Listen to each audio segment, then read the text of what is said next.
ويتبع غير سبيل المؤمنين نوله ما تولى ونصله جهنم وساءت مصيرا. صدق الله العلي العظيم. قال النبي صلى الله عليه وسلم: من قام رمضان إيمانا واحتسابا غفر له ما تقدم من ذنبه أو كما قال صلى الله عليه وسلم. கண்ணியத்திற்கும் பெருமதிப்பிற்கும் உரிய இந்த விழாவினுடைய தலைவர் அவர்களே மற்றும் இந்த நிகழ்ச்சியில் ஏற்கனவே உரையாற்றி முடித்த மேலும் உரையாற்றுவதற்காக சிறப்புரையாற்றுவதற்காக அமர்ந்திருக்கிற உலமாக்களே, நிகழ்ச்சியில் கலந்து கொண்டு சிறப்பிப்பதற்காக வருகின்றக்கூடிய உலமாக்களே, சகோதரர்களே, பெரியவர்களே, ரமலான் நம்மை நெருங்கிக் கொண்டிருக்கக்கூடிய நேரத்திலே ஒரு அருமையான வாய்ப்பாக நகர மஜ்லிஸுல் உலமா ஏற்பாடு செய்திருக்கிறது. ரமலான் எப்படி கழிய வேண்டும், ரமலான் முடிந்த பிறகு ரமலானை தவறவிட்டு விட்டோமே, அதில் செய்ய வேண்டிய அமல்கள் விடுபட்டு விட்டதே, இப்படி செய்திருக்கலாமே அப்படி செய்திருக்கலாமே என்று யோசிக்காமல் இருப்பதற்காக, ரமலான் வருவதற்கு முன்பாகவே அதற்காக வேண்டிய இஸ்திஅதாத் என்னும் தயாரிப்புகளை செய்தாக வேண்டும். ரசூலுல்லாஹி ஸல்லல்லாஹு அலைஹி வஸல்லம் அவர்கள் ரமலானுக்கு முன்பாக ரமலானை பற்றி உரையாற்றி இருக்கிறார்கள். மக்கள் ரமலானை வீணாக கழித்து விடக்கூடாது என்பதை விட அதை தவறாகவும் கழித்து விடக்கூடாது. அதை எப்படி பயன்படுத்த வேண்டுமோ அப்படி பயன்படுத்த வேண்டும். நம்முடைய வீட்டு காரியத்திற்காக கூட நாம் முன்கூட்டியே தயாரிப்பு ஏற்பாடுகளை செய்கிறோம் என்று சொன்னால் கண்டிப்பாக ரமலானுக்காக வேண்டியும் தயாரிப்பை நாம் செய்தாக வேண்டும். அதிலும் குறிப்பாக ரமலானுடைய சட்டங்களை அறிந்து கொள்வதிலே, ரமலான் எப்படி கழிந்தால் அல்லாஹுடைய ஓப்பும் பொருத்தமும் கிடைக்கும் என்பதற்காக வேண்டி நாம் செலவு செய்யக்கூடிய வினாடிகள் இருக்கிறதே, அதில் ஒவ்வொரு வினாடியும் அல்லாஹ்விடத்தில் விலை மதிக்க முடியாதவை. இங்கே தராவீகை பற்றி, தராவீஹ் என்பது ரமதானுக்கேயான பிரத்யேகமான ஒரு சிறப்பு தொழுகை என்பதை நாம் அறிவோம். ரமதான் என்று வந்தால் பகலில் நோன்பு வைப்பதும் இரவில் நின்று வணங்குவதும் கடைசி பற்றிய யாத்திகாப் இருப்பதும் தான் முக்கியமான அமல்கள் என்பது என்று நாம் சொல்லித் தெரிய வேண்டிய ஒன்றல்ல. ஆனாலும் கூட ரமதான் வரும் பொழுதே பலவிதமான பிரச்சனைகளும் நம்மோடு நம்முடைய சமுதாயத்தோடு கலந்து விடுவதுதான் ஒரு பெரிய கைசேதத்திற்குரிய விஷயம். உண்மையிலேயே ரமதானுடைய சிறப்பு தொழுகை என்பது அது அல்லாஹுடைய பொருத்தத்தை நாடி, ஸல்லல்லாஹு அலைஹி வஸல்லம் அவர்கள் சொன்னார்கள்: மன் காம ரமதான ஈமானம் வஹ்திசாபன் குஃபிர லஹு மா தகத்தம மின் தன்பிஹி. யார் ரமதான் மாதத்திலே ஈமானுடன் அதில் கிடைக்கக்கூடிய நன்மைகளை ஆதரவு வைத்த நிலையிலும் நின்று வணங்குகிறாரோ அவருடைய முன் பாவங்கள் எல்லாம் மன்னிக்கப்பட்டுவிடும் என்று ஸல்லல்லாஹு அலைஹி வஸல்லம் அவர்கள் சோபனம் சொல்லியிருக்கிறார்கள். ரமலானை கழிக்க வேண்டும். எப்படி? ஈமானம் வஹ்திசாபன். ஏதோ பழக்க தோஷத்திலே எப்பொழுதும் தொழுவது போன்று ஆட்டோமேட்டிக் என்ற அடிப்படையிலே தொழுவதின்றி ஒரு ஈடுபாட்டோடு, ரமலானை ஒரு ஈடுபாட்டோடு கழிக்கும் பொழுது அல்லாஹ்வும் ரசூலும் எதை விரும்புகிறார்களோ, ரமலானுடைய தொழுகைக்காக வேண்டி அல்லாஹ்வுடைய தூதர் ஸல்லல்லாஹு அலைஹி வஸல்லம் அவர்கள் எப்படிப்பட்ட வாக்குறுதிகளை நமக்கு வழங்கி இருக்கிறார்களோ அதன் மீது முழுமையான நம்பிக்கை கொண்டு அந்த ரமலான் நம்மை அடையும் பொழுதும் நாம் அதை கழிக்கும் பொழுதும் உண்மையிலேயே அந்த மன்னிப்புக்கு இலக்கானவர்களாக நாம் ஆகிவிடுவோம். அல்லாஹ் தஆலா அதற்கு தௌஃபீக் செய்ய வேண்டும். இங்கே ரமலானில் எடுத்துக்கொண்டால் தராவீஹ் என்று இருக்கும் பொழுது 8 என்பதுதான் மிகப்பெரிய பிரச்சனையாக இருக்கிறது. தராவீஹ் ரமலானுக்கு என்று சிறப்பான ஒரு தொழுகை இருக்கிறதா இல்லையா? தஹஜ்ஜுத் வேறு, தராவீஹ் வேறா? இரண்டும் ஒன்றா? அல்லது தராவீஹ் என்பது இல்லை, ரமதானுடைய இரவு தொழுகை என்பது 8 ரக்காத்து தானா அல்லது 20 ரக்காத்துகளா என்பது நீண்ட நாட்களாக ஆய்வு செய்யக்கூடிய விஷயம். ஆனால் நாம் யாரையும் எதிர்த்தோ யாருக்கும் எதிர்ப்பாகவோ அல்லது யாரோடும் வாதம் இரண்டாவாதம் புரிவதற்காகவோ அல்ல, நம்முடைய நிலைப்பாட்டை நாம் மார்க்கத்தினுடைய முறையான சரியான நிலைப்பாடு என்ன என்பதை நாம் விளங்கிக் கொள்ள வேண்டும் என்பதற்காகத்தான் நாம் இங்கே கூடியிருக்கிறோம். ரமதானை பொறுத்தவரையிலே ரமதானுக்கு பிரத்யேகமான இரவு அமல் எதுவும் இருக்கிறதா? எல்லா காலத்திற்கும் உரிய அமல்கள் தானா?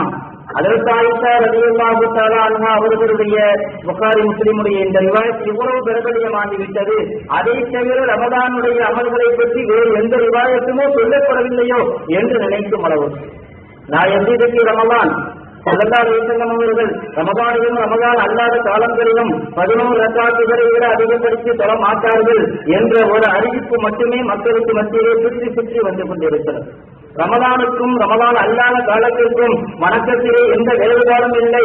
எல்லா காலத்திலும் எப்படி தொழிலாளர்களோ அப்படித்தான் ரமதானிலும் தொழிலிருக்கிறார்கள் என்பது போன்ற ஒரு மாயை சமூகத்திலே உருவாக்கப்பட்டிருக்கிறது என்று சொன்னால் அது மார்க்கத்தின் நிலைப்பாட்டிலே தவறு. முஸ்லிம் ஷரீஃபிலே ஒரு ரிவாயத் வருகிறது, யராபிபுத்தி ஸியாம் ரமதான் என்று. ஸல்லல்லாஹு அலைஹி வஸல்லம் அவர்கள் ஸியாம் ரமதான் ரமதானுடைய விசேஷ தொழுகை விஷயத்திலே அதிகப்படியான ஆர்வமூட்டி இருக்கிறார்கள் என்று முஸ்லிம் ஷரீஃபிலே ஒரு ரிவாயத் வருகிறது. ரமதானுடைய சிறப்பு தொழுகை ஒன்று இருக்கிறது, ஸியாம் ரமதான். இன்னொன்று இருக்கிறது, எல்லா காலத்திலும் தொழக்கூடிய தகுதி தொழுகை ஸியாமுல் லைல், இரவு தொழுகை என்று. இரண்டும் அதாவது எப்பொழுதும் போல ஸல்லல்லாஹு அலைஹி வஸல்லம் தொழுகிறார்கள் ரமதானிலும் என்பதை நாம் ஹதீஸிலே பார்க்க முடியாது. ரமதானுக்கு என்று பிரத்யேகமாக அமல் செய்யுமாறு ஸல்லல்லாஹு அலைஹி வஸல்லம் அவர்கள் சஹாபாக்களை ஆர்வமூட்டி இருக்கிறார்கள். அதிலே ஏகப்பட்ட ரிவாயத்துகள் வருகிறது. ரசூலுல்லாஹி ஸல்லல்லாஹு அலைஹி வஸல்லம் அவர்கள் ரமதானுடைய ஸியாம் தொழுகை விஷயத்திலே மிகுந்த ஆர்வமூட்டி இருக்கிறார்கள் நபி ஸல்லல்லாஹு அலைஹி வஸல்லம் அவர்கள். அதே போன்று புகாரியிலே ரிவாயத் வருகிறது, மன் காம ரமதான ஈமானம் வஹ்திசாபன் குஃபிர லஹு மா தகத்தம மின் தம்பிஹி. ரமதான் மாதத்திலே யார் நின்று வணங்குவாரோ அவருடைய பாவங்கள் எல்லாம் மன்னிக்கப்பட்டு விடுகிறது என்று. அப்படியானால் அந்த தொழுகை ரமதானுக்கு மட்டும்தானா? அது ரமதான் அல்லாத காலத்தில் தொழக்கூடிய தொழுகையா அல்லது ரமதானுக்கு மட்டுமான தொழுகையா? அதாவது சில சவால் விட்டிருக்கிறார்கள். தராவி தொழுகை என்று ஒரு ஆய்வு என்பது ஒரு 80 பக்கத்திலே முழு தலாவீகை பற்றியும் ஆய்வு முடிந்துவிட்டது போன்று ஒரு மாயை ஏற்படுத்தப்பட்டிருக்கிறது. ஸல்லல்லாஹு அலைஹி வஸல்லம் அவர்கள் 20 ரக்காத்தை விட நவம்பத்தில் தொழுகிறார்களா, ஒரு ரிவாயத்தையாவது காட்ட முடியுமா? சவால் விடுவது என்பது என்றால் நாமும் ஏகப்பட்ட சவால் விட முடியும்.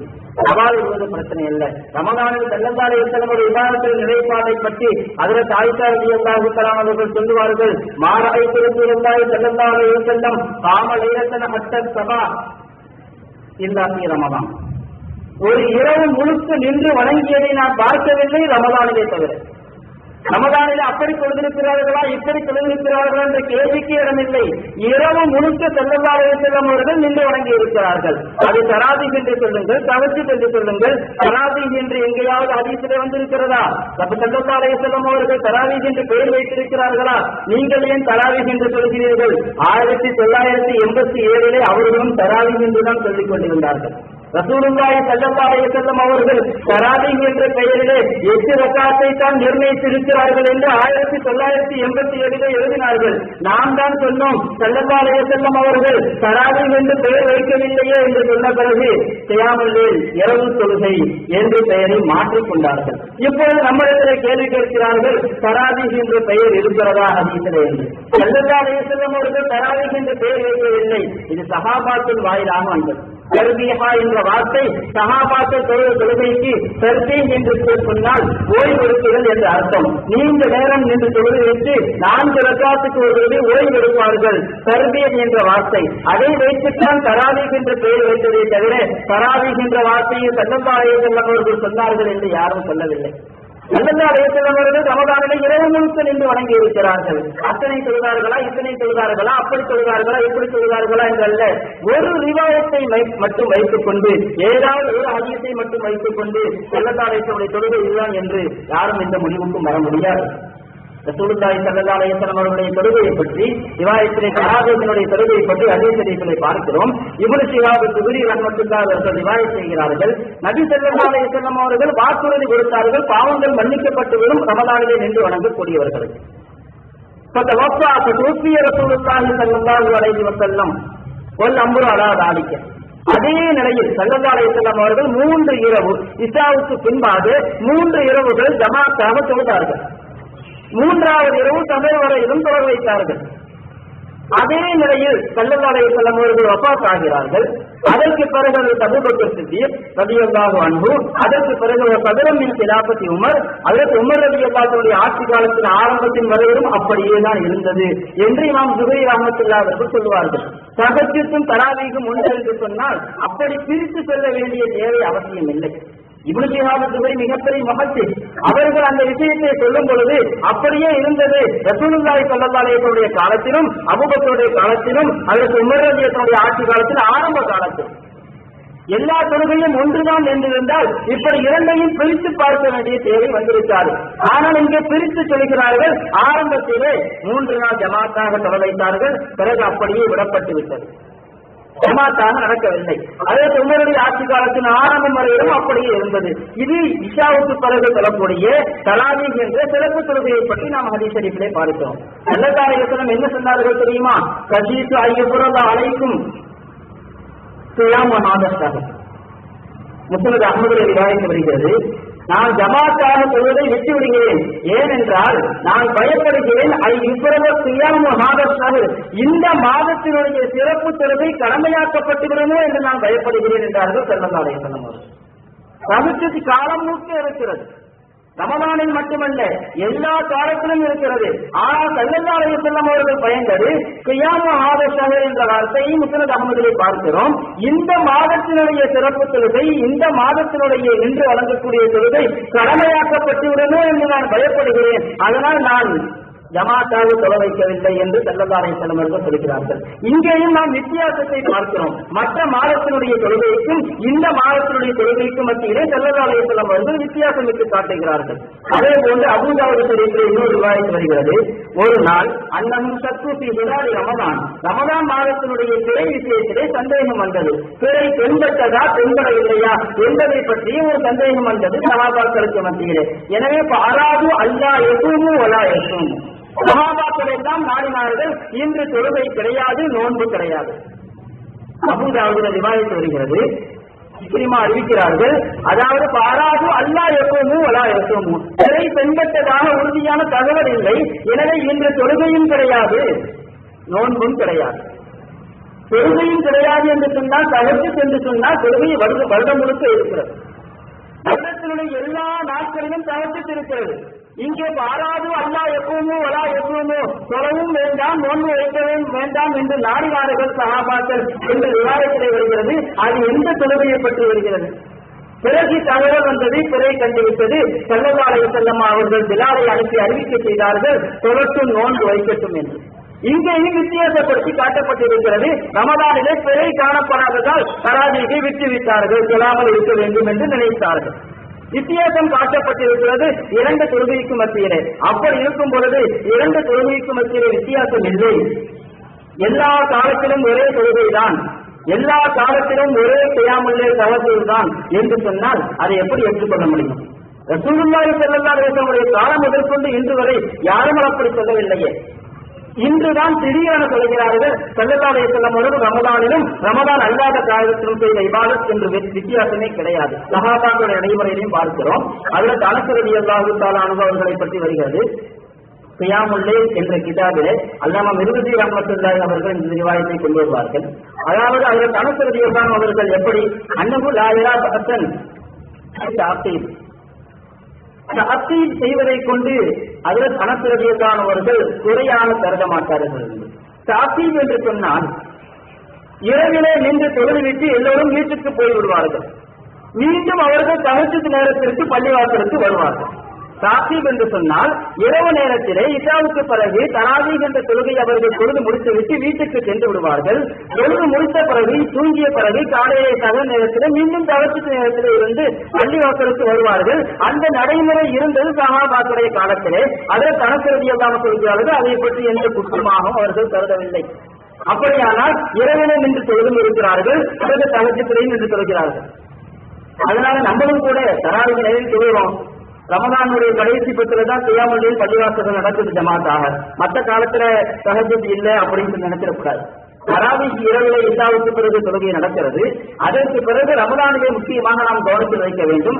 சகல் நேரத்திலே சீக்கிரமாகவே எழுந்திருந்து ஒவ்வொரு நாளும் ரமதானில் மட்டுமல்ல எல்லா காலத்திலும் தொழ வேண்டிய தொழுகை தகவல். குறிப்பாக ரமதானில் நல்ல வாய்ப்பு கிடைக்கிறது.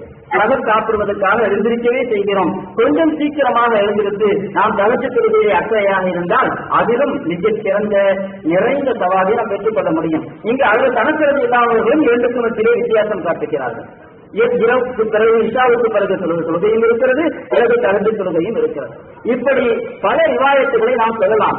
எந்த இமாம் புகாரி ரஹ்மத்துல்லாஹி அவர்களை பற்றி அதிகமாக நாம் கேள்விப்பட்டுக் கொண்டிருக்கிறோமோ, சஹீஹுல் புகாரியுடைய ரிவாயத்தை அவர்கள் சஹீஹுல் புகாரி ஏற்று இருக்கிறார்களோ, அந்த இமாம் புகாரி ரஹ்மத்துல்லாஹி அலைஹி அவர்களுடைய நடைமுறை கூட அவர்கள் தான் அறிவிக்கிறார்கள். ஆயிஷாவுடைய ரிவாயத்தை ரமதானிலும் ரமதான் அல்லாத காலத்திலும் 11 ரக்காத்தை விட அதிகமாக நபி அவர்கள் சொல்ல மாட்டார்கள் என்று அதே இமாம் புகாரி ரஹ்மத்துல்லாஹி அவருடைய நடைமுறையை பற்றி முஃப்தி தகீ உஸ்மானி அவர்கள் யாதாவு சுனன் என்ற ஹதீஸ் கிதாபினுடைய ஹாசியாவிலே ஓரக்குறிப்பிலே இமாம் புகாரியினுடைய சரித்திர குறிப்பை எழுதுவார்கள்.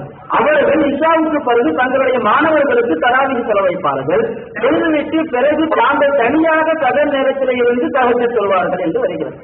அவர்களுடைய சரித்திர குறிப்பு இமாம் புகாரி ரஹ்மத்துல்லாஹி அவர்களுடைய குறிப்பு இது. இப்படி எல்லா நிலையில் பார்த்தாலும் அது சஹாபாக்களை எடுத்துக் கொள்ளுங்கள், சஹாபாக்களுக்கு பின்னாடி வந்தவர்கள் இமாம்கள் ஹதீஸ் கிரந்தங்களை கோர்வை செய்த ஐம்மாக்கள் கூட 8 என்று யாரும் அப்படியே நிறைவாக சொல்லிவிட்டு அப்படி அமர்ந்து விடவில்லை. எந்த ஹதீஸ் கிதாபுகளை அவர்கள் கோர்வை செய்தார்களோ அந்த ஹதீஸை பார்த்துதான் இன்று பேசிக் கொண்டிருக்கிறார்கள். ஆனால் ஹதீஸ் கிரந்தத்தை கோர்வை செய்தவர்கள் எல்லாம் தவறு செய்தார்கள். ஹதீஸை கேட்டு அறிவித்த சஹாபாக்கள் எல்லாம் தவறு செய்தார்கள். நாங்கள் மட்டும்தான் சரியாக செய்கிறோம் என்று சொன்னால் இதை எந்த விதத்தில் ஏற்றுக்கொள்ள முடியும்? எனவே தராவீஹ்க்கு தனியாக தொழுகை இல்லை, சிறப்பு தொழுகை இல்லை என்று கண்டிப்பாக கிடையாது. ஸியாம் ரமதான் என்ற பெயரிலே ஹதீஸ் ஷரீஃபிலே தெளிவாக நமக்கு சொல்லப்பட்டிருக்கிறது. எனவே அப்படி ஒன்றும் கிடையாது. அப்படியானால் ஹஜ்ரத் ஆயிஷாவுடைய ரிவாயத்துக்கு என்னதான் அர்த்தமாகும்? ரசூலுல்லாஹி ஸல்லல்லாஹு அலைஹி வஸல்லம் அவர்கள் உடைய நடைமுறையை பற்றி ஹஜ்ரத் ஆயிஷாவிடத்திலே கேட்கப்பட்டது. கைஃபகான ஸலாத்து ரசூலுல்லாஹி ஸல்லல்லாஹு அலைஹி வஸல்லம், ரசூலுல்லாஹி ஸல்லல்லாஹு அலைஹி வஸல்லம் தொழுகை எப்படி இருந்தது ரமலானிலே என்று கேட்கப்பட்டது. இங்கே கேட்கப்படக்கூடிய தகவல் இருக்கிறது கைஃப எப்படி, ரக்காத்தினுடைய எண்ணிக்கையை பற்றி கேள்வி கிடையாது. ரசூலுல்லாஹுடைய தொழுகை எவ்விதத்தில் அமைந்திருந்தது அதற்கு ஆயிஷா ரலியல்லாஹு தஆலா அதற்கு அவர்கள் பதிலளிக்கிறார்கள். ரமலானிலும் ரமலான் அல்லாத காலத்திலும் 8 ரக்காத்தை விட 8+3 11 ரக்காத்தை விட அதிகமாக சொல்ல மாட்டார்கள் என்று சொல்லிவிட்டு அதோடு முடித்துக் கொள்ளவில்லை ஆயிஷா. அதனுடைய நீளத்தை பற்றி ஏன் கேட்கிறீர்கள்? ஸல்லல்லாஹு அலைஹி வஸல்லம் அவர்கள் அந்த ரக்காத்துகளை எவ்வளவு நீளமாக சொல்வார்கள் என்பதை பற்றி நீங்கள் கேட்கவே தேவையில்லை. அந்த அளவுக்கு நீளமாகவும் அழகாகவும் சொல்வார்கள் என்று ரசூலுல்லாஹி ஸல்லல்லாஹு அலைஹி வஸல்லம் அவர்களுடைய நடைமுறையை பற்றி வர்ணிக்கிறார்கள். இங்கே இந்த ஒரு ரிவாயத், இது ஏற்றுக்கொள்ளப்பட்ட ரிவாயத்து தான். இந்த ஒரு ரிவாயத் மட்டும்தான் ரமதானுடைய தொழுகையை பற்றி அறிவிக்கப்பட்டது போன்ற ஒரு எண்ணம் சமூகத்திற்கு மத்தியிலே ஏற்படுத்தப்பட்டிருக்கிறது. ஆனால் உண்மை அவ்வாறல்ல. ஏதாவது ஒரு அறிவிப்பை மட்டும் வைத்துக் கொண்டு, ஏதாவது ஒரு ஹதீஸை மட்டும் வைத்துக் கொண்டு எப்படியாவது ஒரு முடிவை செய்வது என்று சொன்னால் அது அவர்களுடைய மனோயிச்சைக்கு தகுந்த முடிவாகத்தான் இருக்க முடியும். அதற்கு ஆயிஷா அறிவிக்கிறார்களே, இதே அதற்கு ஆயிஷா ரலியல்லாஹு தஆலா அவர்கள் எண்ணிக்கையை கூட்டியும் குறைத்தும் அறிவித்திருக்கிறார்கள். புகாரி ஷரீஃபிலே ரிவாயத் வருகிறது, ஸல்லல்லாஹு அலைஹி வஸல்லம் அவர்கள் 13 ரக்காத் தொழுகிறார்கள் என்று ரிவாயத் வருகிறது. இங்கே 11 விட அதிகப்படுத்தவே மாட்டார்கள் என்று சொல்லக்கூடிய ஆயிஷா தான் 13 என்றும் அறிவிக்கிறார்கள். அப்படியான ஆயிஷா போய் சொன்னாங்களா? அங்கு 11 சொன்னாங்க, இங்க 13 சொன்னாங்க. இன்னும் சொல்ல போனால் அபூதாவூத் ஷரீஃபிலே இன்னொரு ரிவாயத்தும் வருகிறது. ரசூலுல்லாஹி ஸல்லல்லாஹு அலைஹி வஸல்லம் தொழுகையை பற்றி இங்கே ரக்காத்துகளுடைய எண்ணிக்கையை பற்றி கேட்கப்பட்டது ஆயிஷா. இகம் கான ரசூலுல்லாஹி ஸல்லல்லாஹு அலைஹி வஸல்லம் யூசிரு, எத்தனை ரக்காத்து விசிறு தொழுவார்கள் என்று கேட்கப்படும் பொழுது அதில் என்ன பதில் வருகிறது தெரியுமா? 40 وثلاثين و60 وثلاثين و8 وثلاثين و10 وثلاثين. ரிவாயத் அபூதாவுல வருது. 4+3 6+3 8+3 10+3 இப்படி ஸல்லல்லாஹு அலைஹி வஸல்லம் அவர்கள் சொல்வார்கள் என்று வருகிறது. அப்படியான அந்த 11 விட அதிகப்படுத்த மாட்டார்கள் என்று அறிவிக்கக்கூடிய அவருக்கு ஆயிஷா ரலியல்லாஹு தஆலா அவர்கள் இத்தனை ரிவாயத்துகளை அறிவிக்கிறார்களே, 7 9 11 13 அதையெல்லாம் யார் அமல் செய்வது? அப்ப 8 மட்டும்தான் உண்டு என்பது போன்ற மனநிலையை உருவாக்கிக் கொண்டு, அதுவும் 8 என்பது ரமதானில் சொல்லக்கூடிய தொழுகைக்குரிய தொழுகைதான், அதுதான் ஸியாம் ரமதான் என்பதான ஒரு சூழலை உருவாக்கிக் கொண்டு 8 மட்டுமே பிரத்யேகமாக பேசிக் கொண்டிருப்பது இன்றைக்கு மற்ற ரிவாயத்துகளை பற்றி அறிவிப்புகளை பற்றி யாருக்கும் எந்த கவனமும் இருக்காது. ஆனால் இங்கே ஆயிஷா ரலியல்லாஹு அவர்கள் மாற்றி எண்ணிக்கையை மாற்றி அறிவிக்கிறார்கள். அப்படியானால் உண்மையான நிலைதான் என்ன?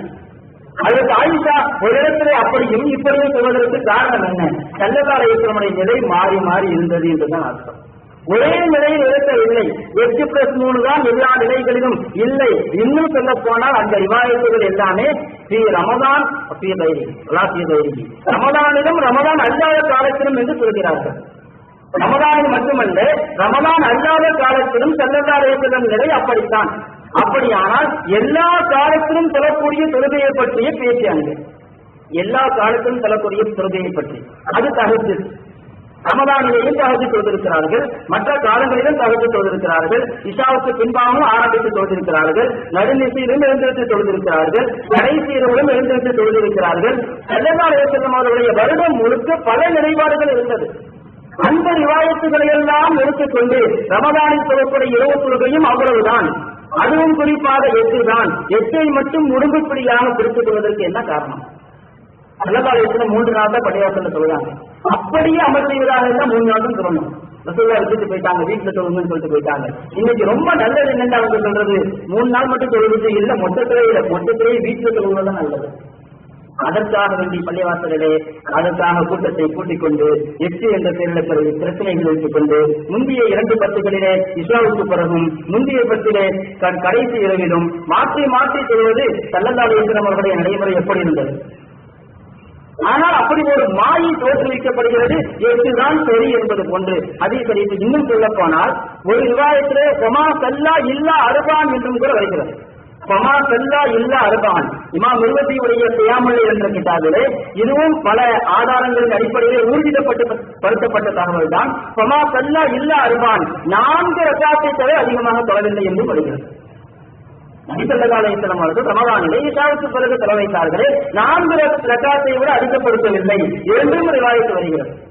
இந்த ரிவாயத்துகள் எல்லா அறிவிப்புகளையும் கொண்டு வந்துதான் ஆய்வு செய்ய வேண்டுமே தவிர ஏதாவது ஒன்றை மட்டும் வைத்துக் கொண்டு இத்தனை ரக்காத்து தான், அதுக்கு மேல யாரு தொழுதாலும் தப்பு, அவங்களுடைய இஷ்டம், அவங்க இஷ்டப்படி சொல்கிறாங்க அப்படின்னு சொன்னா மற்ற ரிவாயத்துகளும் சஹாபாக்களுடைய நடைமுறைகளும் பின்னால் வந்த இன்று வரையிலும் இருக்கக்கூடிய நடைமுறைகளும் அத்தனையும் தவறு, அவர்கள் சொல்வது மட்டும்தான் சரி என்பது போன்ற ஒரு தோற்றம். இல்லையானால் அப்படி அல்ல. ரிவாயாத்துகள் பலவிதமாக வருகிறது. இந்த எல்லா அறிவிப்புகளையும் வைத்துதான் நாம் ஒரு முடிவு செய்தாக வேண்டும் எத்தனை ரக்காத் சொல்வது என்பது. அது மட்டுமல்ல, 20 ரக்காத்துடைய ரிவாயத்துகளும் உண்டு. அதற்கு அப்துல்லாஹ் இப்னு அப்பாஸ் ரலியல்லாஹு தஆலா அவர்களுடைய ரிவாயத் முஸ்னத் இப்னு அபீ ஷைபாவிலே வருகிறது. ரசூலுல்லாஹி ஸல்லல்லாஹு அலைஹி வஸல்லம் அவர்கள் 20 ரக்காத் தொழுதார்கள் என்று வருகிறது. ரசூலுல்லாஹி ஸல்லல்லாஹு அலைஹி வஸல்லம் அவர்கள் 20 ரக்காத் தொழுவதாக வரக்கூடிய அறிவிப்புகள் எல்லாம் பலவீனம், அது ஏற்றுக்கொள்ள தகுந்ததல்ல என்ற வாதம் தான் அவர்களுடைய பிரதானமான வாதம். அதாவது இங்கே நாம் ஒரு விஷயத்தை விளங்க வேண்டும். ஒரு ஹதீஸ் பலவீனமானது பலமானது அப்படிங்கிறதுக்கு என்ன அளவு போடும்? எதை வைத்து ஒரு ஹதீஸ் பலவீனம் அல்லது பலம் என்று முடிவு செய்வது? சொல்லப்போனால் இந்த விஷயம் பொதுமக்களுக்கு ரொம்ப மெதுவாக விலக்கி வைக்கப்படக்கூடிய விஷயம். ஆனால் இன்று எப்படிப்பட்ட ஒரு தோற்றம் ஏற்படுத்தப்பட்டிருக்கிறது? இந்த ஹதீஸ் சஹீஹ், இந்த ஹதீஸ் லஈஃப், இவர் நம்பகமானவர், இவர் நம்பகமற்றவர். சஹீஹ் லஈஃப் என்ற 2 சொல்லாடல் மட்டும் மக்களுக்கு மத்தியிலே உலாவ விடப்பட்டிருக்கிறது. இது மிகப்பெரிய மோசடி என்று சொல்ல வேண்டும். சஹீஹ் லஈஃப், சஹீஹ் என்று சொன்னால் ஏற்று அமல் செய்ய வேண்டும், லஈஃப் என்று சொன்னால் தூக்கி எறிந்துவிட வேண்டும். இது எந்த அளவுகோல் என்பது ஏற்றுக்கொள்ள தகுந்ததாக இருக்கிறது. ஒரு ஹதீஸை சஹீஹ் என்று சொல்வதற்கும் லஈஃப் என்று, ஹதீஸில் சஹீஹ் லஈஃப் என்று 2 வகைதான் இருக்கிறதா? பலமானது பலவீனமானது இந்த 2 வகைதான் இருக்கிறதா? இல்மு ஜரஹ் வ தஅதீல் என்ற பண்பு தனி கலை, அது பற்றி படிக்க வேண்டும், பேச வேண்டும் என்று சொன்னால் மிக நீண்ட நேரம் விசாலமாக பேச வேண்டும். மக்களுக்கு மத்தியிலே அதை பற்றி எல்லாம் சொல்லாமல் சஹீஹ் லஈஃப், பலமானது பலவீனமானது என்ற 2 வார்த்தையை மட்டும் மக்களுக்கு மத்தியிலே உலாவப்பட்டிருக்கிறது. இது மிக பெரும் எண்ணி மோசடி, சியானத், இது மோசடி, பெரிய மோசடி. இல்லை என்று சொன்னால் ஹதீஸுடைய வகைகளிலே சஹீஹ் லஈஃப் என்று 2 மட்டும் கிடையாது, ஏகப்பட்ட வகைகள் இருக்கிறது. இப்போது அந்த பெயர்களை எல்லாம் சொல்ல ஆரம்பித்தால் பாடம் நடத்துவது போன்று இருக்கும். உலமாக்கள் அதை விளங்கிக் கொள்வார்கள். பெயர்களை மட்டும் சொல்கிறேன். சஹீஹுல் லிதாத்திஹி, சஹீஹுல் லிகைரிஹி, ஹஸனுல் லிதாத்திஹி, ஹஸனுல் லிகைரிஹி, லஈஃபுன், லஈஃபுன் ஜிஸ்ஸா, மௌதூஉன், முன்கதி, முஅல், முத்தஸில், இப்படி ஏராளமான வகைகள். ஹதீஸினுடைய வகையில் எடுத்துக்கொண்டால் உலமாக்களுக்கு தெரியும் கிட்டத்தட்ட 52 வகைகள் இருக்கிறது. அதை பற்றி எல்லாம் மக்களுக்கு மத்தியில் இதுவரைக்கும் பேசப்படவே இல்லை. மௌது என்று சொன்னால் விட்டு கட்டப்பட்டது, அந்த ஹதீஸ் புறம் தள்ளப்பட வேண்டும். விட்டு கட்டப்பட்ட ஹதீஸை ஏற்றுக்கொள்ளக்கூடாது. மற்ற எல்லா ஹதீஸுகளையும் தேவை இருந்தால், அது தரமானதாக இருந்தால், அமல் செய்ய தகுந்ததாக இருந்தால் எடுத்து அதை அமல் செய்தாக வேண்டும். பலகீனமானது அப்படின்னு சொல்லிட்டு அப்படியே ஒதுக்கிட முடியுமா எல்லா ஹதீஸையும்? இல்லைன்னு சொன்னா இவங்க பலகீனம்னு சொல்றதுதான் பலகீனம். ஒரு நேரம் ஒரு ஹதீஸ பலகீனமாக, ஒரு நேரத்தில் அதே ஹதீஸ் பலமாக. பல சமயங்களிலே ஒரு அறிவிப்பாளரை பற்றி, ஒரு ஹதீஸி ஒரு ராவி, ஒரு அறிவிப்பாளர் அறிவிக்கிறார் என்று சொன்னால் அந்த அறிவிப்பாளரை பற்றி பல பேர் பலவிதமான கருத்துக்கள் சொல்லியிருக்கலாம். உதாரணமாக என்னை பற்றியே மக்களிடத்தில் விசாரியுங்கள், ஒவ்வொரு நபரும் ஒருமாறு சொல்லலாம். அவர்கள் எவ்வளவு அறிந்திருக்கிறார்களோ அப்படி சொல்லுவார்கள். அதே போன்றுதான் அறிவிப்பாளர்களை பற்றிய கருத்துக்களும். சில சமயங்களிலே ஒருத்தர் பிடிக்கலன்னு சொன்னா அவரை பற்றி தவறான விமர்சனம் கூட செய்வார். இதுவும் ஹதீஸ் கிரந்தத்தை அறிவிக்கக்கூடிய அறிவிப்பாளர்கள் வரிசைகள் நிகழ்ச்சியில் நடந்திருக்கிறது. ரசூலுல்லாஹி ஸல்லல்லாஹு அலைஹி வஸல்லம் அவர்களுடைய ஒரே மனிதனுடைய வரலாற்றை பாதுகாப்பதற்காக கொஞ்சம் மிகைப்படுத்தி சொல்வதானால் ஏறத்தாழ 5 லட்சம் மனிதர்களுடைய வரலாறு பாதுகாக்கப்பட்டிருக்கிறது. 5 லட்சம் மனிதர்கள் நபி ஸல்லல்லாஹு அலைஹி வஸல்லம் வாழ்க்கையை பற்றி அவர்கள் அறிவிக்கிறார்கள், தொழுகையை பற்றி அறிவிக்கிறார்கள், நோன்பை பற்றி அறிவிக்கிறார்கள் என்பதற்காக வேண்டி அவர்களுடைய வாழ்க்கை வரலாறு பாதுகாக்கப்பட்டிருக்கிறது. அவர்கள் எப்படிப்பட்டவர்கள், நல்லவரா கெட்டவரா என்பதை பற்றி. இதை பார்க்கும் பொழுது நிதானமாக ஒரு அறிவிப்பாளரை பற்றி என்ன சொல்லப்படுகிறது என்பதை பற்றி நிதானமாக யோசிக்க வேண்டும். அவர்களுடைய கருத்துக்கள் ஏற்றுக்கொள்ளப்படவே கூடாது. ஜூசஜானி என்று ஒரு விமர்சகர் இருக்கிறார். நான் உதாரணத்திற்காக சொல்கிறேன். ஜூசஜானி என்ற ஒரு விமர்சகர் இருக்கிறார். அவர் அறிவிப்பாளர்களை பற்றி நிலை குறைகள் பற்றி பேசக்கூடியவர். ஆனால் அவரை பற்றி என்ன கருத்து தெரியுமா? அந்த ஜூசஜானி என்பவர் கூஃபா வாசிகளை பற்றி ஏதாவது குறை சொன்னால் அதை ஏற்றுக்கொள்ளவே கூடாது. ஏனென்றால் கூஃபா வாசிகள் விஷயத்தில் அவர் நடுநிலையாக நடந்து கொள்ளவில்லை. அவருக்கு அவருடைய கொள்கையை பிடிக்காததன் காரணமாக தவறான முறையில் விமர்சனம் செய்திருக்கிறார். இது ஏற்றுக்கொள்ளப்பட்ட ஒரு வாதம். கிதாபுகளில் உசூல் ஹதீஸ், ஹதீஸினுடைய அடிப்படை சட்டங்கள் எழுதப்பட்ட எல்லா நூல்களிலும் இங்கு உங்களுக்கு காண கிடைக்கும் இந்த தகவல். ஜூசஜானி சொல்லக்கூடிய கருத்துக்களை கூஃபியன்கள் விஷயத்திலே ஏற்றுக்கொள்ளக்கூடாது.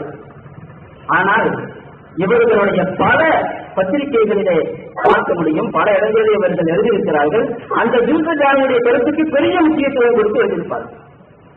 பெண்கள் மாதவிடாய் காலத்திலே ஒழுவின்றி குரானை தொடலாமா, மாதவிடாய் காலத்திலே குரானை ஓதலாமா, தொடலாமா போன்ற ஹதீஸ்கள் எல்லாம் அறிவிப்பாளர்கள் வரிசையிலே வரக்கூடிய அந்த அறிவிப்பாளரை ஜூசஜானி இப்படி சொல்லி இருக்கிறார் என்பதை ஒரு பெரிய முக்கியத்துவம் கொடுத்து அங்கே சொல்லப்பட்டிருக்கும். அதே அவர் ஜூசஜானியுடைய கருத்து ஏற்றுக்கொள்ள தகுந்ததே இல்லை. அவர் யாரையாவது கூப்பியங்களை பார்த்து பலகீனம் என்று சொன்னால் அந்த கருத்தை ஏற்றுக்கொள்ள தகுந்ததே அல்ல. அதையெல்லாம் சொல்ல மாட்டார்கள் மக்களுக்கு. யார் போய் பார்த்தது? யாருக்கு தெரியும்? ஜூசஜானி சொன்னா ஏற்றுக்கொள்ளக்கூடாது என்று இங்கே இருக்கக்கூடிய ஊர்வாசிகளுக்கு எல்லோருக்கும் தெரியுமா? அதைத்தான் நாங்கள் சொல்கிறோம். பல சவால்கள் இருக்கிறார்களே, ஒரு சவால் நாங்கள் எடுக்கிறோம். மக்களுக்கு எந்த இமாமையும் பின்பற்ற தேவையில்லை, யாருடைய இலக்கத்தையும் கேட்க தேவையில்லை. மக்கள் அவர்களாக குர்ஆன் ஹதீஸை விளங்கிக் கொள்வார்கள் என்ற வாதம் சரியானதாக இருக்குமேயானால் ஒரே ஒரு வேலை மட்டும் செய்யட்டும், குர்ஆனுக்கு மொழிபெயர்ப்பு செய்யட்டும், ஹதீஸ் கிதாபுகளுக்கு மொழிபெயர்ப்பு செய்யட்டும். ஹதீஸ் கிதாப் என்பது சிகாபு சித்தா என்று சொல்லப்படக்கூடிய 6 கிதாபுகள் மட்டுமல்ல. நம்ம கேள்விப்பட்டதெல்லாம் புகாரி, முஸ்லிம், நஸீ, அபூ தாவூத், இப்னு மாஜா, திர்மிதி போன்ற கிதாபுகள் தான். இல்லை, இதைவிடவும் ஏகப்பட்ட கிதாபுகள் இருக்கிறது. இப்னு குதைமா, இப்னு ஹிப்பான், பைஹக்கி, தாரகுத்னி என்று அடித்துக் கொண்டே போகலாம். ஏகப்பட்ட ஹதீஸ் கிதாபுகள் இருக்கிறது. அந்த ஹதீஸ் கிதாபுகளை எல்லாம் மொழிபெயர்ப்பு செய்யட்டும். அந்த ஹதீஸ் கிதாபுகளில் வரக்கூடிய அறிவிப்பாளர்களை பற்றி எத்துணை நூல்கள் எழுதப்பட்டிருக்கிறதோ அத்துணை நூல்களையும் சபையில் மொழிபெயர்ப்பு செய்யட்டும். தேவையான அத்தனையும் மொழிபெயர்ப்பு செய்துவிட்டு அவரவர்கள் வீட்டில் இருந்து கொள்ளட்டும். மக்கள் பார்த்து அவர்களால் அமல் செய்து கொள்வார்கள் தானே. இப்படி தராவி ஒரு ஆய்வு என்று 80 பக்கத்திலே முழு தராவியையும் உள்ளடக்கியது போன்று இதோடு ஒரு ஆய்வு முடிந்து விட்டதா? யாருடைய ஆய்வு இது? யாருடைய ஆய்வு? ரசூலுல்லாஹி நபி வழியைத்தான் பின்பற்ற வேண்டும் என்று சொன்னால் யாருடைய ஆய்வும் மக்களுக்கு தேவையில்லை. யாரும் ஆய்வு செய்ய வேண்டிய தேவையில்லை, யாரும் மேடை போட தேவையில்லை, யாரும் மக்களுக்கு விளக்கம் சொல்ல வேண்டிய தேவையில்லை, யாரும் ஹதீஸுக்கு கருத்து சொல்ல வேண்டிய தேவையில்லை. மக்கள் இறங்கிக் கொள்வார்கள். ஒரே ஒரு வேலையை மட்டும் செய்யுங்கள், மொழிபெயர்ப்பு செய்து வைத்துவிட்டு அவரவர்களுடைய தொழிலை பார்த்துக் கொள்ளலாம். மக்கள் தமிழ் படிக்க தெரியும், தமிழை பார்த்து இறங்கிக் கொள்வார்கள். எந்த ஹதீஸ் ஏற்றுக்கொள்ளலாம், எந்த ஹதீஸ் ஏற்றுக்கொள்ளக்கூடாது, எந்த ஹதீஸுக்கு என்ன கருத்து அவரவர்கள் செய்யத்தானே செய்வார்கள். எதற்காக வேண்டி இவ்வளவு பெரிய விளக்கம், ஐயமும் தெளிவும் கேள்வி பதில் மஜ்லிஸ் இதெல்லாம் எதற்காக? நாம செய்யறோம் சொன்னா நாம அப்படித்தான் சொல்றோம். குர்ஆன் ஹதீஸை எல்லாரும் சமமாக விளங்கிக் கொள்ள முடியாது. அதை பற்றி நான் இங்கே பேச வேண்டிய நேரம் அதிலே போயிடும். கண்டிப்பா குர்ஆன் ஹதீஸை எல்லோராலும் சமமாக விளங்கிக் கொள்ள முடியாது. ஸல்லல்லாஹு அலைஹி வஸல்லம் அவர்களே இதை சொல்லி இருக்கிறார்கள். அதை பற்றி நீளமாக பேசணும். எல்லோரும் சமமாக கண்டிப்பாக விளங்கிக் கொள்ள முடியாது. நாம் சொல்கிறோம் அதற்காக நாம் அதற்கு இமாம்களுடைய விளக்கம் தேவை. ஹதீஸுக்கு இமாம்களுடைய விளக்கத்தை நாம் சொல்கிறோம். ஆனால் இப்படி ஹதீஸுக்கு இவர்களாக ஒரு விளக்கம் சொல்லிவிட்டு இது ஹதீஸ் என்று சொன்னால் ஹதீஸ்ன்னு சொல்லாதீங்க, நபிகளின் சொல்லாதீங்க, சித்துவே ஹனஃபி தேவையில்லை, சித்துவே ஷாஃபி தேவையில்லை சொன்னா யாருடைய சித்துவும் தேவையில்லை, இவருடைய சித்துவும் தேவையில்லை, யாருடைய விளக்கமும் தேவையில்லை.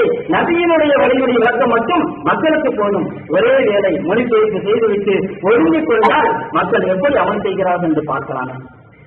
மூன்றாவது நாளிலேயே மக்கள் வெளிப்பட்டு போய்விடுவார்கள். இல்லை என்றால் நாங்களும் விளக்கம் செய்வோம் சொன்னா யாருடைய விளக்கத்தையும் கேட்காதீங்க, எங்களுடைய விளக்கத்தை கேளுங்க, எந்த மருத்துவமையும் எடுத்துக் கொள்ளாதீங்க, எந்த மருத்துவம் எடுத்துக் கொள்ளுங்க அப்படின்னு சொல்றதாத்தான் அர்த்தம். வாலிபர்கள் கண்டிப்பாக யோசிக்க வேண்டிய விஷயத்திலே என்ன சொல்கிறார்கள், எப்படி பேசுகிறார்கள் ஒவ்வொரு நேரத்திலும். இங்கே ரசூலுல்லாஹி ஸல்லல்லாஹு அலைஹி வஸல்லம் அந்த ஜூத ஜானியை பற்றி சொன்னோம். அதே ஜூத ஜானி, அதாவது இப்னு அப்பாஸுடைய ரிவாயத் முஸன்னத் இப்னு அபீ ஷைபால வருகிறது. அந்த ஹதீஸை அறிவிக்கக்கூடியவரிடத்திலே அபூ ஷைபா என்ற ஒரு ராவி அறிவிப்பாளர் பலகீனமானவர்.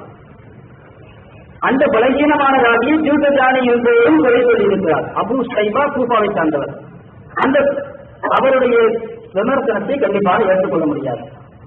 இது மாதிரி பல பேர் விமர்சனம் செய்திருக்கிறார்கள் அந்த ராவியை பற்றி, அறிவிப்பாளரை பற்றி. அதாவது 20 ரக்காத் ஸல்லல்லாஹு அலைஹி வஸல்லம் அவர்கள் சொல்கிறார்கள் என்று வரக்கூடிய ஹதீஸை பற்றி, அந்த வரக்கூடிய அறிவிப்பாளர் அபூ ஷைபாவை பற்றி பல பேர் விமர்சனம் செய்திருக்கிறார்கள் என்பது உண்மைதான்.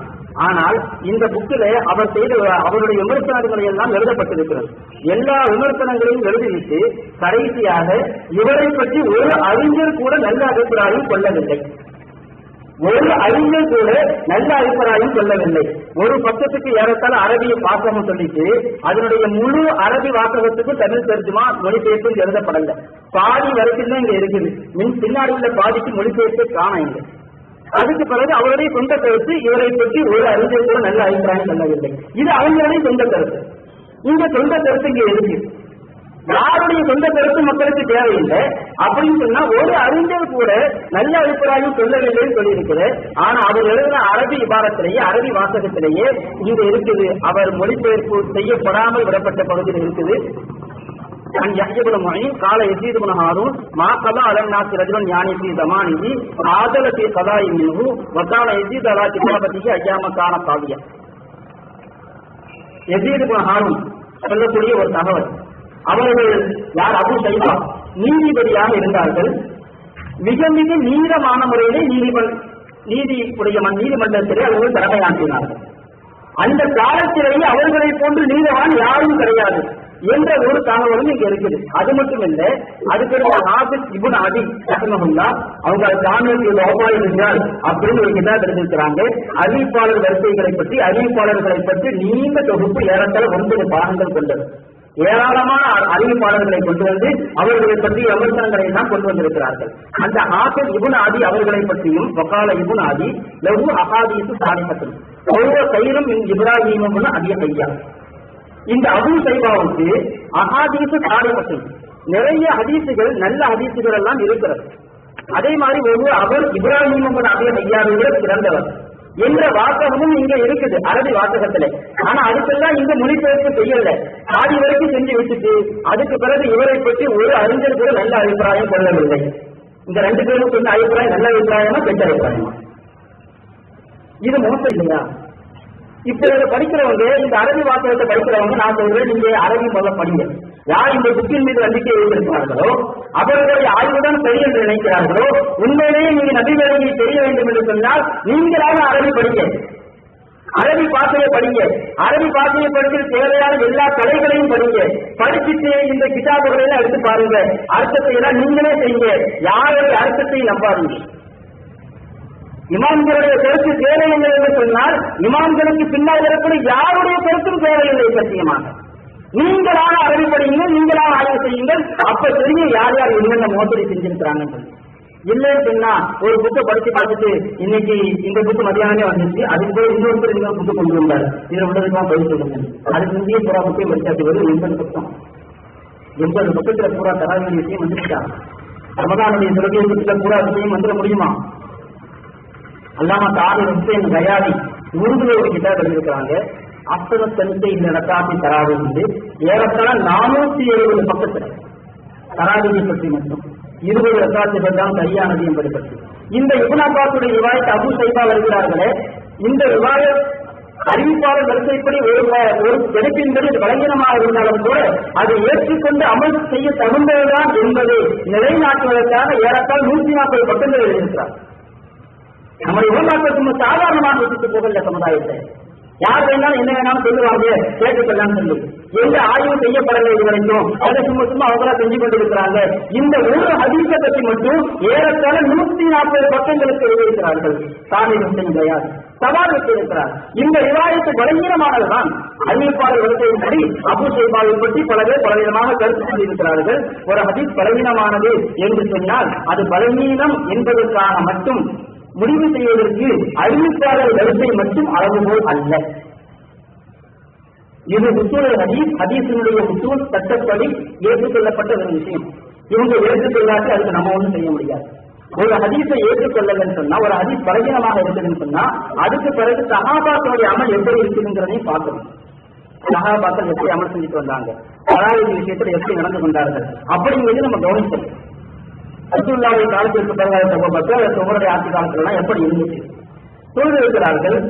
நம்ம ஏற்கனவே சொன்னால் உமருடைய ஆட்சி காலத்திலே அதாவது சஹாபாக்கள் நம் மக்களை ஒன்று போட்டு 20 ரக்காத்தாக தொலை வைத்தார்கள்.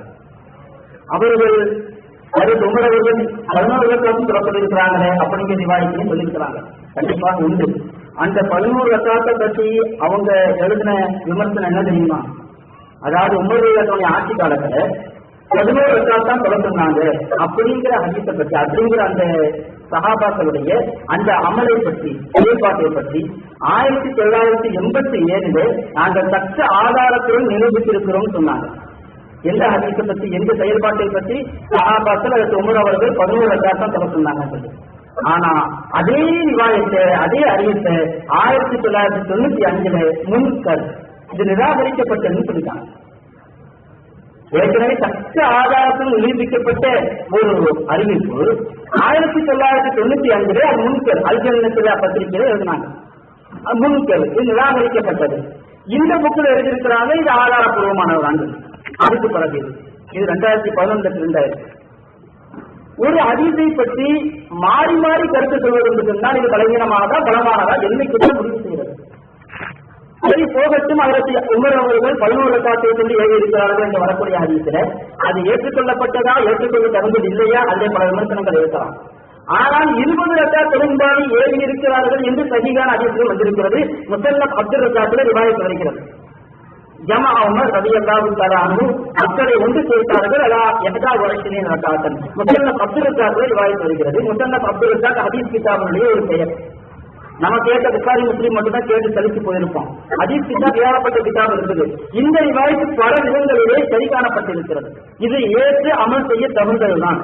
இவங்க மற்ற ரிவாயத்தெல்லாம் இதை போட்டு பலவீனம் சொல்லியிருக்கிறாங்க. இல்லைன்னு சொன்னா அது உமர் அவர்களுடைய ஆட்சி காலத்திலே 20 ரக்காத்தை மக்களை தொழும்படி ஏறினார்கள். மக்களும் அவ்வாறு தொழுகிறார்கள். அதற்கு பிறகு அதற்கு உஸ்மான், அதற்கு அலி ரலியல்லாஹு ஆட்சி காலத்திலும் அவ்வாறு தொழப்பட்டிருக்கிறது. அதற்கு அலி ரலியல்லாஹு அவர்கள் தொழுதார்களா, அவர்கள் தொலை சொன்னார்களா அப்படிங்கிறதுக்கு இங்க ஒரு ரிவாயத்தை கொண்டு வந்திருக்கிறாங்க. கொண்டு வந்துட்டு அந்த ஹதீஸை பற்றியும் விமர்சனம் செஞ்சிருக்கிறாங்க. அதாவது அதற்கு அலி ரலியல்லாஹு அவர்கள் 20 ரக்காத் தொழும்படி ஏறினார்கள் அப்படின்னு சொல்லிவிட்டு அந்த அறிவிப்பாளர் வரிசையில் அபுல் ஹசனா அப்படிங்கிற ஒரு அறிவிப்பாளர் வருகிறார். அந்த அபுல் ஹசனா அப்படிங்கிற அறிவிப்பாளர் இருக்கிறாரு, அவர் யார் என்று அறியப்படாதவர். அதற்கு அலி ரலியல்லாஹு 20 ரக்காத் தொழும்படி ஏறியிருக்கிறார்கள். அந்த அறிவிப்பை கொண்டு வந்துவிட்டு அதை அறிவிக்கக்கூடிய ஒரு அறிவிப்பாளர் அபுல் ஹசனா. அபுல் ஹசனா யார் என்று அறியப்படாதவர், தமிழில் அவர் செய்த மொழிபெயர்ப்பு. ஆனால் பொதுவாக ஒவ்வொரு பண்ணுக்கும் ஒவ்வொரு தலைக்கும் தனிப்பட்ட அர்த்தம் இருக்கு. இதற்கு ஒரு வார்த்தைக்கினுடைய மொழிபெயர்ப்பு மட்டும் ஒரு விஷயம் வழங்க முடியாது. கபர் பத்திரம் சொல்லுவாங்க. கபர் பத்திரம் அப்படின்னு சொன்னா தமிழ்ல ஒரு பத்து மொழிபெயர்ப்பு செஞ்சுட்டா கபர் பத்திரம் தான் என்னன்னு விளங்கிடுவாரா? இது எல்லா பாஷையிலும் உள்ளது, எல்லா துறைகளிலும் உள்ளது. நீங்க மருத்துவத்துறை எடுத்துக் கொள்ளுங்கள் அல்லது இன்ஜினியர் படிக்கிறாங்க, எல்லா துறையும் எடுத்துக் கொள்ளுங்கள். அந்த துறைக்கென்று சில வார்த்தைகள் இருக்கும். அந்த வார்த்தைக்கு வெறும் மொழிபெயர்ப்பு மட்டும் போதாது. பவர் பத்திரம் தமிழ்ல சொன்னா எல்லாருக்கும் விளங்கிட முடியுமா? விளங்காது. அதுக்குன்னு ஒரு விளக்கணும். அப்படின்னா என்ன அப்படிங்கறத சொல்லணும். அப்பதான் அது வழங்கும். இந்த யாரென்று அறியப்படாதவரும் சொல்லியிருக்கிறார். ஆனா ஹதீஸினுடைய கடையில அல்லாஹ் அல் மஜ்ஹூல் அல் மக்தூர் அப்படின்னு 2 வார்த்தை இருக்கு. இது எதுல கலந்தவரும் மக்களுக்கு தெரியாது. ரெண்டுக்கும் சட்டம் வேற. அதாவது நான் எதுக்கு இதெல்லாம் சொல்றேன்னா, முழுமையாக இங்கே என்னால் விளக்கி வைக்க முடியாவிட்டாலும் கூட, அதாவது ஹதீஸ் அறிவிப்பாளர்கள் வச்சு யாருமே பேச மாட்டாங்க, யாருக்குமே தெரியாது, பலவீனம், ஒரு அறியப்படாதவர் அப்படின்னு தமிழ்ல எழுதிட்டு போறாங்களே, அதை மட்டும் யாரும் பார்த்து நம்பாதீங்க. அந்த துறைக்குன்னு ஒரு அர்த்தம் இருக்குது. இன்னும் சொல்ல போனா ஒரு வார்த்தைக்கு ஒரு சத்து ஒரு அர்த்தம் இருக்கு, இன்னொரு சத்து இன்னொரு அர்த்தம் இருக்கு. முன்கரல் ஹதீஸ் அப்படின்னு சொன்னா இமாம் அகமதுக்கு ஒரு அர்த்தம் இருக்கும், அர்த்தவங்களுக்கு இன்னொரு அர்த்தம் இருக்கும். இது எல்லாம் துறை சார்ந்த விஷயம். துறை சார்ந்த விஷயங்கள் மக்களுக்கு விலக்கி வைக்கப்படுவதே இல்லை. அறியப்படாதவர் யாரென்றே அறியப்படாதவர் அப்படின்னு சொல்லிட்டா வேலை முடிஞ்சா. ஆனா அப்படி கிடையாது. அபுல் ஹசனா என்பவரிடமிருந்து பல பேர் சிவாயத்தை அறிவிச்சிருக்கிறாங்க. அதனால் இவர் மஜ்ஹூல் இல்லை மஸ்தூர்னு சொல்லுவாங்க. அப்படின்னு சொன்னா என்ன அர்த்தம் அப்படின்னு கேட்டா, இவர் தனித்து அறிவித்தா ஏற்றுக்கொள்ள முடியாது, இவரோடு சேர்ந்து வேறு யாராவது அதே தகவலை சொல்லியிருந்தா ஏற்றுக்கொள்ளலாம் அர்த்தம். இதுதான் உசூல் ஹதீஸ் என்ற ஹதீஸ்களை சட்டப்படுகின்றார் சட்டம். இதையெல்லாம் வாலிபர்கள் படிக்க வேண்டும். முழுமையான மார்க்கத்தை விளங்க வேண்டும் என்று விளங்கக்கூடிய வாலிபர்களை நான் அழைக்கிறேன். முழுமையாக படியுங்கள். அரைகுறையாக சொல்லக்கூடிய அரை வேட்பாளர்களை நம்பாதீர்கள். முழுமையாக படியுங்கள். ஹதீஸ்களை என்றால் என்ன, ஹதீஸ்களை எப்படி தொகுக்கப்பட்டது, எந்த ஹதீஸை எப்படி ஏற்றுக்கொள்ள வேண்டும், எங்களுக்கெல்லாம் சட்டத்திட்டங்கள் வகுக்கப்பட்டிருக்கிறது. இன்று யாருக்காவது முழுமையாக விலக்கி வைக்கப்பட்டிருக்கிறதா? இந்த ஹதீஸ் சஹீஹானது, இந்த ஹதீஸ் லைஃபானது என்ற வார்த்தையை தவிர இன்று அபுல் ஹசனாவுக்கு அதே நிலைதான். ஆனா அபுல் ஹசனா மட்டும் அறிவிக்கல, அதை தவிர்த்து இன்னொரு நபரும் அறிவிக்கிறார். அதனால இந்த ஹதீஸ் தலைவர் அறிவிக்கக்கூடிய ஹதீஸ் 20 ரக்காத்து பலகீனம் அப்படின்னு ஒதுக்க முடியாது. அதனால ஒரு அறிவிப்பாளரை பார்த்துட்டு ஒரு ஹதீஸை பலகீனம் ஒதுக்குறாங்களே, இது எந்த வகையிலும் ஏற்றுக்கொள்ள தகுந்ததல்ல. இது ஹதீஸ்களை சட்டத்தின்படி எந்த வகையிலும் ஏற்றுக்கொள்ளப்பட்டதல்ல. சஹாபாக்களுடைய அமல்கள் எல்லாம் 20 இருக்கு. இப்ப 20 ரக்காத்து தான் தொடர்படியாக அமல் செய்யப்பட்டுக் கொண்டு வருகிறது. இங்கே அல்லது இப்னு அப்பாஸ் அறிவிக்கக்கூடிய ஒரு ஹதீஸிலே 20 ரக்காத்து வந்திருக்கு. அந்த ஹதீஸை பலவீனத்தை ஏற்றுக்கொள்ளுவோம். அறிவிப்பாளர் வரிசைப்படி அது பலவீனமாக இருந்தாலும் கூட ஹதீஸை ஏற்றுக்கொண்டு அமல் செய்ய செய்வதற்கு அது ஒன்று மட்டுமே அளவுகோல் அல்ல. தத்ரீபுர் ராவி அல்லாமா சியூத்தி எழுதியிருக்கிறாங்க. மாறுபடுகிறது முடிஞ்சுன்னா இந்த கிதாபுக்கு அவங்களை மொழிபெயர்ப்பு செய்ய சொல்லுங்க. தத்ரீபுர் ராவி, தக்ரீபுன் நபவிக்கு விளக்க உரையாக தத்ரீபுர் ராவி அல்லாமா சியூத்தி எழுதியிருக்கிறாங்க.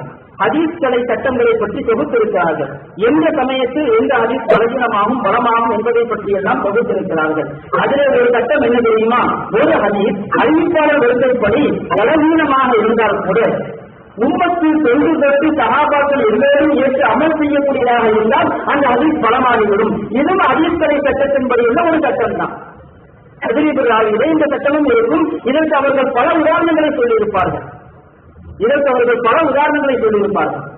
ஏன் தங்கத்தை எடுத்துக் கொள்ளுங்களேன், ஜக்காத் விஷயத்துல வெள்ளி விஷயத்துல 200 திருகம் ஏறத்தாழ 612 கிராம் இருந்தால் ஜக்காத்து கடமைங்கிறதுக்கு புகாரிலே விவாதிக்கிறது. ஆனா தங்கம் இத்தனை கிராம் இருந்தால் அளவு இருந்தால் ஜக்காத்து கொடுக்க வேண்டும் என்று முஹத்திஸீன்கள் எல்லோரும் ஏற்றுக்கொள்ள தகுந்த வகையிலே ஹதீஸிலே அந்த அளவுக்கு பலமான ஹதீஸ் கிடையாது.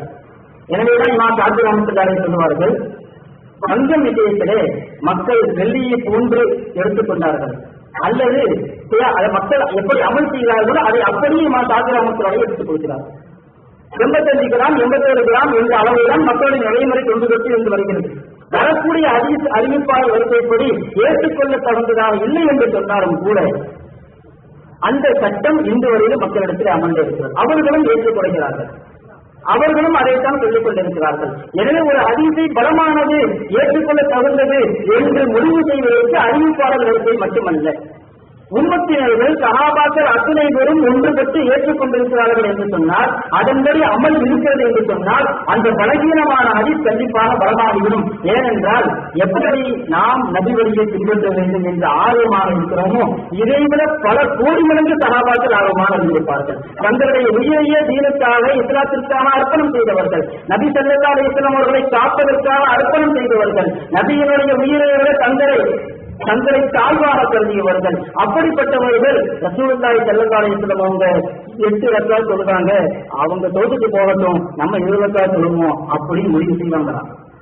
ஆனா இவங்களுக்கு அப்படி சொல்றது லேசு. ஏனென்றால் சஹாபாக்களை பற்றியுள்ள விமர்சனங்கள் காதில் கேட்க முடியாது. எல்லாரும் உலகத்துக்கு தான் விரும்பினாங்க, ஜகாத்து கடமை இல்லைன்னு மறுத்தாங்க. அவங்க எழுதி வச்சிருக்கிறாங்க சஹாபாக்களை பற்றி.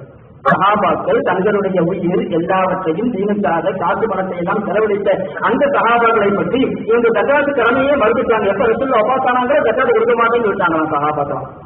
கடைசி எந்த அளவுக்கு நிறுத்திருக்கிறார்கள் சொன்னால், நரகவாசிகளுடைய பட்டியலில் அதிபர்களையும் கொண்டு வந்து நிறுத்திருக்கிறார்கள் என்று சொன்னால், நவுது பில்லா அல்லாஹ் பாதுகாக்க வேண்டும். நாங்கள் இந்த வார்த்தையே வரக்கூடாது. அப்படி சஹாபாக்களை கீழ்த்தரமாக பேசிக்கக்கூடியவர்கள் ஏற்றுக்கொள்ளாவிட்டால் அதற்கு நாம் என்ன செய்ய முடியும்?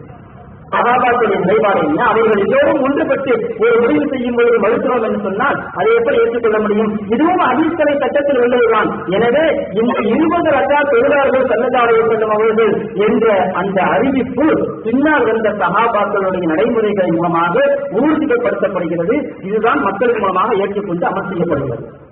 இன்று வரையிலும் 8 ரக்காத்து, 11 ரக்காத்து, 13 ரக்காத்து எல்லாம் இருக்கிறது.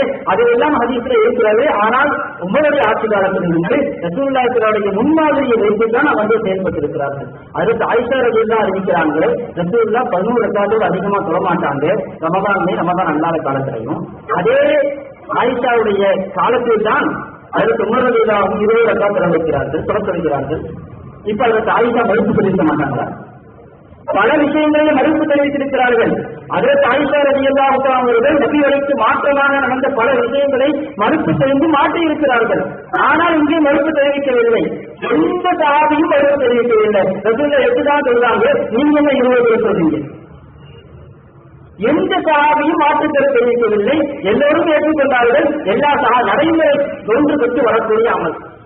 இதை வைத்து 20 ரக்காத் தொழுதார்கள் என்ற அந்த ரிவாயத் பலமடைந்து வருகிறது. எனவே 20 ரக்காத் தொழுவதும் ஸல்லல்லாஹு அலைஹி வஸல்லம் காட்டி தந்த மார்க்கத்தின் வழிமுறைப்படிதான் செயல்பட்டுக் கொண்டிருக்கிறோமே தவிர என்னவோ இதுவெல்லாம் ஹதீஸ்ல கிடையாது, ரசூலுல்லாஹ் அப்படி சொல்லல அப்படின்னு யாரும் முடிவு செய்ய முடியாது. இந்த கடைசி ஒரு இடத்துல இன்னொரு எப்படி எழுதியிருக்கிறான்னு சொன்னா, ஏதோ 20 ரக்காத்து புதுசா உருவான மாதிரி, 20 ரக்காத் தான் புதுசா உருவான மாதிரியும், 8 ரக்காத் அமல் இருக்கிற மாதிரியும் பாகிஸ்தான், இந்தியா, பங்களாதேஷ் போன்ற நாடுகள்ல 20 ரக்காத் சொல்ல ஆரம்பிச்சுட்டாங்க. அப்படின்னு எப்ப ஆரம்பிச்சாங்க சொல்லியாகும். பாகிஸ்தான்லையும் இந்தியாவிலையும் பங்களாதேஷ்லையும் 20 ரக்காத்து என்னைக்குன்னு சொல்ல ஆரம்பிச்சாங்க. எவ்வளவு நாள் வரைக்கும் 8 ரக்காத் சொல்லுவாங்க. வரலாற்று பூர்வமான 1000 நிரூபிச்சாகும். எதுக்கெடுத்தாலும் சவால் நம்மளும் 1008 சவால் சொன்னாங்க. இந்தியாவில என்னைக்கு 8 ரக்காத் அமல் செய்யப்பட்டுச்சு, அது மாற்றப்பட்டு 20 ஆனது என்னைக்கு யாராவது சொல்ல முடியும்? ஆனால் எழுதியிருக்கிறாங்க தைரியமாக, யாருக்கு கேட்க போறாங்க. பங்களாதேஷ்லையும் பாகிஸ்தான்லையும் 20 ரக்காத் சொல்லுவாங்க. அனபி மதங்கள் அப்படி சொல்றாங்க, அதுக்கு எழுதி சொல்ல ஆரம்பிச்சுட்டாங்க. இவங்க சொல்றதை பார்த்தா எப்பவுமே 8 ரக்காத்த தொழுது இருந்தாங்க. உண்மை நிலவரம் அப்படி இல்லையே. 8 ரக்காத் என்பது விடப்பட்டு விட்டது ஒரு அமல்ல, அது அமல்ல இருக்கவே இல்லை. இமாம் ஷாஃபி ரஹ்மத்துல்லாஹி அலைஹி சொல்வார்கள், இமாம் திர்மிதி ரஹ்மத்துல்லாஹி அவர்கள் தராவீஹினுடைய அந்த கியாம் ரமதானுடைய தொழுகையை பற்றியுள்ள ஹதீஸ் வரும்பொழுது இமாம் ஷாஃபி ரஹ்மத்துல்லாஹி அலைஹி அவர்களுடைய வாசகத்தை பதிவு செய்வார்கள். நான் நம்முடைய இந்த ஊரில் வலதினா மக்கத்தை, இந்த ஊரில் இப்பெல்லாம் ஈஸ்வரி 20 ரக்காத் தொழுவதாக நான் பெற்றுக்கொண்டேன் அப்படின்னு இமாம் ஷாஃபி ரஹ்மத்துல்லாஹி சொல்றாங்க. இமாம் ஷாஃபி ரஹ்மத்துல்லாஹி பிறந்தது 150 ஹிஜ்ரி 150, மரணித்தது 204. 150 ஹிஜ்ரியில அவங்க சொல்றாங்க, மக்காவுல 20 ரக்காத் தான் மக்கள் தொழுது கொண்டிருக்காங்க. அதைத்தான் அவங்க சொன்னாங்க, எல்லா இமாம்களும் சொன்னாங்க. இன்னும் சொல்ல போனா தாவூது ராஜிரி அப்படின்னு ஒரு இமாம் இருந்தார். அந்த மதுரபு ஆரம்பத்தில் ஏறத்தாழ 800 வருஷத்துக்கு இருந்துச்சு. அந்த மதுகபை விடுபட்ட மதுகம்னா இது மாதிரி மதுகபம் தான் ஹதீஸில் வெளிப்படையா பார்த்து அமல் செய்யறது. அந்த தாவலை வாங்கினியும் கூட 20 ரக்காத்தில் தான் ஏற்றுக்கொண்டிருந்தார். காலங்காலமாக எல்லோரும் 20 ரக்காத்து சொல்லிக் கொண்டிருந்தாங்க. யாருமே 8 ரக்காத்துனா 8 ரக்காத்துங்கிறது செயல்பாட்டிலேயே கிடையாது. இமாம் ஷாஃபி ரஹ்மத்துல்லாஹி அலைஹி அதைத்தான் சொன்னாங்க. இன்னைக்கு இவங்க கேள்வி கேட்டிருக்கிறாரு. ஹரம் ஷரீஃப்லையும் மதீனாவிலையும் 20 ரக்காத்து சொல்லுறாங்க, மஸ்ஜித் நபவியிலையும். அதெல்லாம் ஆதாரமாகாது. நம்ம மக்கா மதீனா நடக்கிறது ஆதாரம்னு சொல்ல வரல. மக்கா மதீனா நடந்தா அது ஆதாரத்திற்குரியது, அதை சத்தியத்தை தரையா சரியத்தில் ஏற்றுக்கொள்ளப்பட்ட ஆதாரம் சொல்ல வரல. நம்ம சொல்றது ஹரம் ஷரீஃப்ல இவங்க சொல்ற மாதிரி எல்லாமே 8 ரக்காத்தும் சொல்றாங்க. பங்களாதேஷ், பாகிஸ்தான், இந்தியாவில தான் 20 இருந்தாங்கன்னா இன்னைக்கும் ஹரம் ஷரீஃப்ல 20 தான் நடந்துட்டு இருக்குது. மஸ்ஜித் நபவியில இன்னைக்கு 20 ரக்காத்து நடந்து கொண்டிருக்கிறது. நம்ம ஆதாரமாக சொல்லவில்லை, காலங்காலமாக 20 தான் நடந்து கொண்டிருக்கிறது. இன்னைக்கு யாரோ மாத்திர மாதிரியும் இமாம்கள்லாம் மாத்திர மாதிரியும் அவங்க ஏற்கனவே இருந்த 8 எல்லாம் மாத்திர மாதிரியும் இல்லை. சஹாபாக்கள் காலம் முதற்கொண்டு 20 தான் அமல்ல இருந்திருக்கிறது. இந்த 8 தான் புதுசா வந்துச்சு. புதுசா வந்தது இந்த 8 தான். இந்த 8 கூட எப்படி வந்துச்சுங்கிறத யாருக்கு உலமாய ஹதீஸ் அப்படின்னு உருது ஒரு கிதாப் இருக்குது. அந்த கிதாபுல இந்த இமாம்களை ஏற்றுக்கொள்ளாதவங்க புதுசா எப்ப ஆரம்பிச்சாங்க அப்படிங்கறத பத்தி பல விஷயங்கள் எழுதியிருக்கிறாங்க. அதே மாதிரி தராவீஹ் விஷயத்துல கூட எப்படி செஞ்சாங்க அப்படிங்கறது அவங்க எழுதியிருக்கிறாங்க. தராவீஹ் விஷயத்துல கூட அதாவது இந்த 8 ரக்காத்து எப்ப வந்துச்சுங்கிறது 1284 ஆண்டு ஹிஜ்ரி 1284 1284 ஆண்டு. இது என்ன வருஷம் ஹிஜ்ரி 1435. என்ன வித்தியாசம் இருக்கு வந்துக்கும்? 1284 ஏறத்தாழ 1300 வரைக்கும் ஆயிடுச்சு. 15-16 வருஷம் அங்க இருக்கு. 1284 ஆண்டு இந்தியாவிலே அதிகமாக வடநாட்டில் அக்பராபாத் ஒரு ஊர் இருக்குது. இந்தியாவில வந்து அக்பராபாத்ல இமாமை மறுக்கக்கூடிய இமாம்களை மறுக்கக்கூடிய ஒரு அறிஞர் தான் பத்துவா கொடுக்கிறார் தராவீஹ் 8 ரக்காத் என்று. 1284 முழு உலகத்திலும் 20 ரக்காத் தொழுகைப்பட்டிருக்கிறது. புதிதாக ஆரம்பிக்கப்பட்டது 8 ரக்காத் தான். 1884 ஆண்டு அக்பராபாதிலே ஒரு வேற முசல்லி இமாம்களை ஏற்றுக்கொள்ளாத ஒருவர் பத்துவா புதிதாக கொடுக்கிறார் 8 ரக்காத் தான் தராவீஹ்னு சொல்லி. அந்த சமயத்திலேயே நம்முடைய உலமாக்கள் எல்லாம் மறுப்பு தெரிவித்தார்கள். அதற்காக கிதாபுகள் எழுதினார்கள். இந்த வரையிலும் முழு உலகத்திலும் 20 என்று அமல் இருக்கும் பொழுது ஏன் 8 என்று அதற்கான ஆதாரங்களை எல்லாம் தொகுத்தார்கள். எனவே 8 என்பது புதிதாக வந்தது, 20 புதிதாக வந்ததல்ல. எனவே சொல்லக்கூடிய அத்தனையும் நம்பிவிட முடியாது. நம்பிவிட வேண்டும் என்று சொன்னால் இவர்களை விட நல்லவர்களை நம்பலாம்.